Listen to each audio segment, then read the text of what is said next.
Ever thought of beekeeping?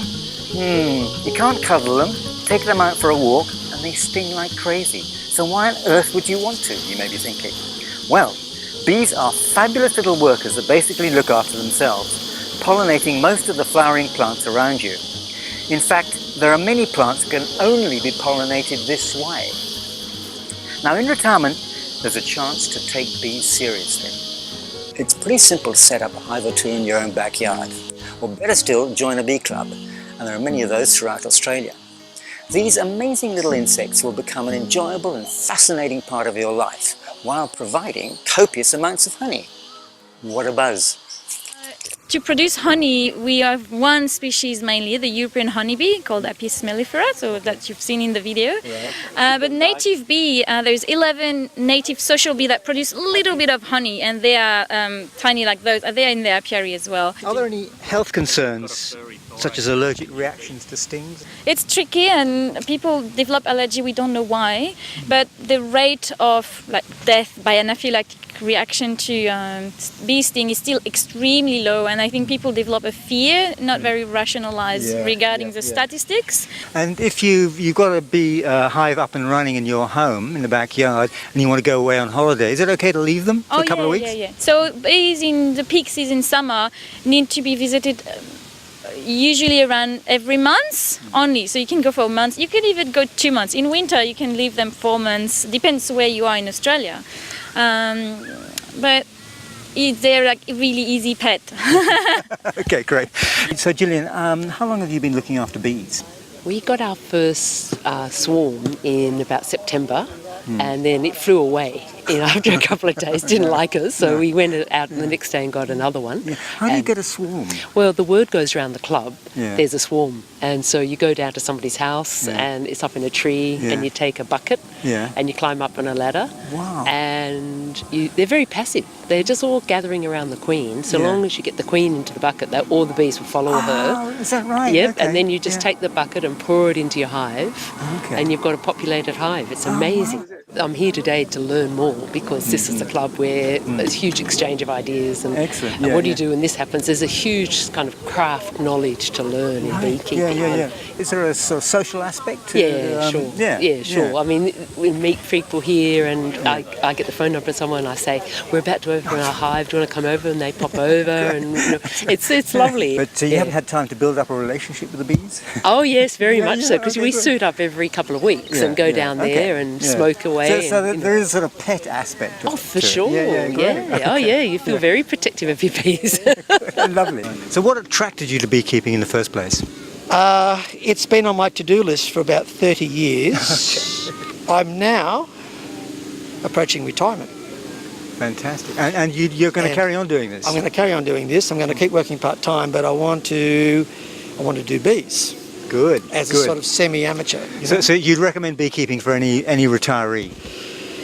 Any retiree who has a bit of, wants to have a bit of social interaction and understand some of the finer aspects of nature, bee behaviour and how they do that. And they're also very vital for the ecosystem. Extremely. Even these European bees, they are phenomenally important. Nothing else pollinates avocado. Only bees. Right. Not wind, not ants, not moths. Right. Only bees. Okay. No bees, no avocados. So the bees make honey. We've heard that. But how do they do it? They collect the nectar from flowers, and they transfer it to the hive in their little comb cells. They regurgitate it, and they passed from bees to bees. They added their enzyme from the guts, which helped to make the honey become what it is, a final product. But very importantly, they ventilate with their wings to reduce the amount of water to make it very sugar concentrated, which is antibacterial. Good, excellent. One of the beekeepers here told me that the average amount of honey one bee produces is no bigger than a fingernail. Is that correct? Oh yeah, that's But there's so many bees in one hive that all those fingernails add up to. exactly. Do we know how long a lifetime is for a bee? It depends. In winter they can live 6 months. The queen lives up to 5 years. Wow, yeah, for an insect, that's a long time. But the summer bees will live for 3 weeks only. Okay. So it's really natural to see bees dying on the floor. We don't have to worry, the bee's dying, they save the bees. No, that's normal. And they die outside of the hive. So Right. it's Okay, good. I did my first harvest about this much a couple of weeks ago. Oh, excellent. And I've been giving jars away. I come from a large family. Right, okay. I have umpteen nephews and nieces. I've been distributing it all around. Excellent. But then I might go, from then on I might say, well, okay, it's $10 a kilo. Right, yeah, Because a lot of work goes into this. Yeah, absolutely, And yeah. I have 2 hives, Yeah. and the uniforms and all the setup and the tools has cost me $1,000. Yeah, fair enough. Yep, So that's I need right. to recoup some of that. Absolutely. So here I have 3 hives in my garden. I think it's a good number to have because if one gets sick, another hive can help the other, at least 2. And because I'm a woman and a lone woman and short, I think getting only 3 in a small size is perfect for me. So today I'm going to open this one. This morning I already harvested the honey from the 3rd one, so that's why there's a lot of bees in front. So I put a little bit in the lid.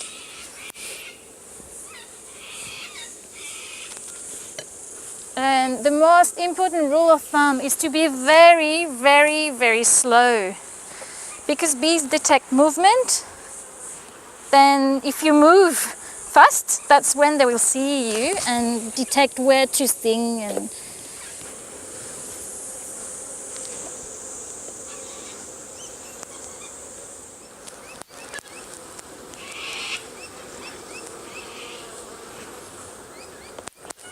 so we can see here a lot of capped honey and uncapped honey. So I mean that they haven't finished to close it up and they're still harvesting. Here you have a drone, one type of bee, and these are the workers. So if I'll put this one here.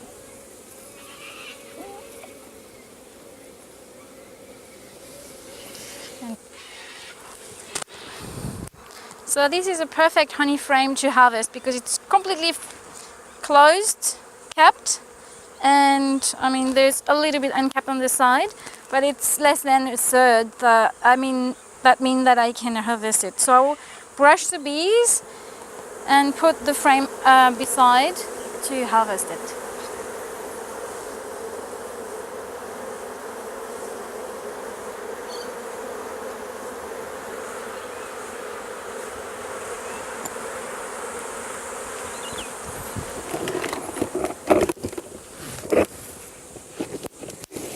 I want no bees in this box.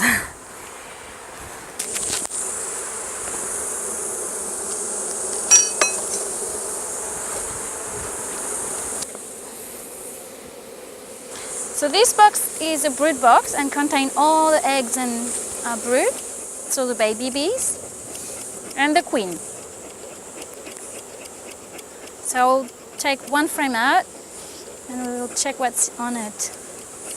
It's very light, very light. All right,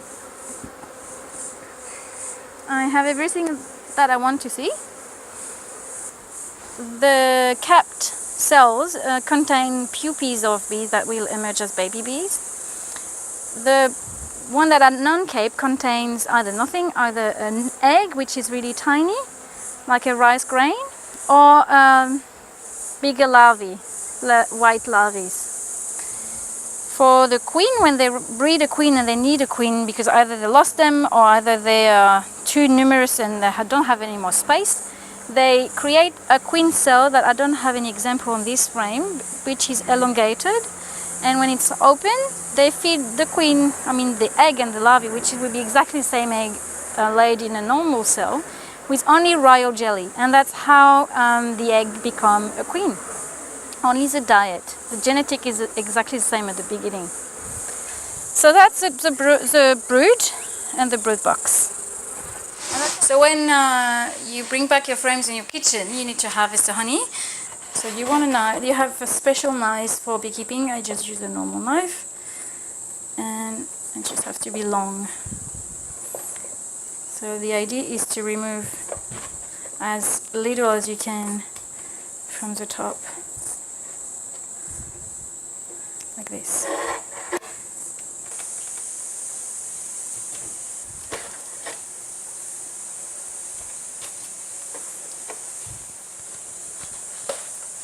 Alright, I think this one is ready.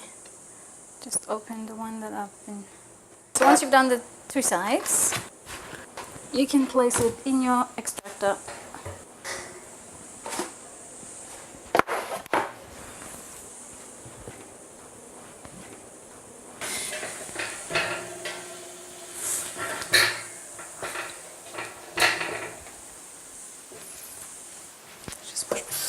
So once you've uncapped, you place 3 frames uncapped both sides in the centrifuge that it will extract the honey, and you just turn.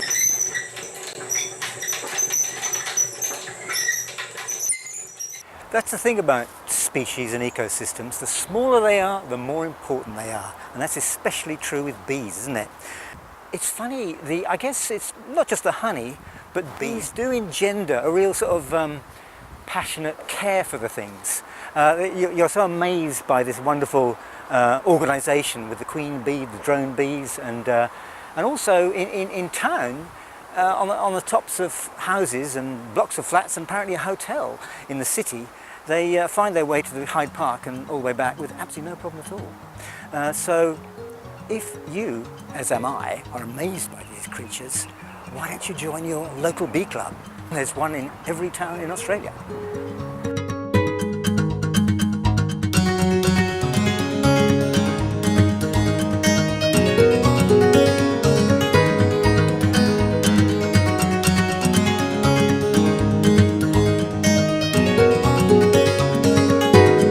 Mm-hmm.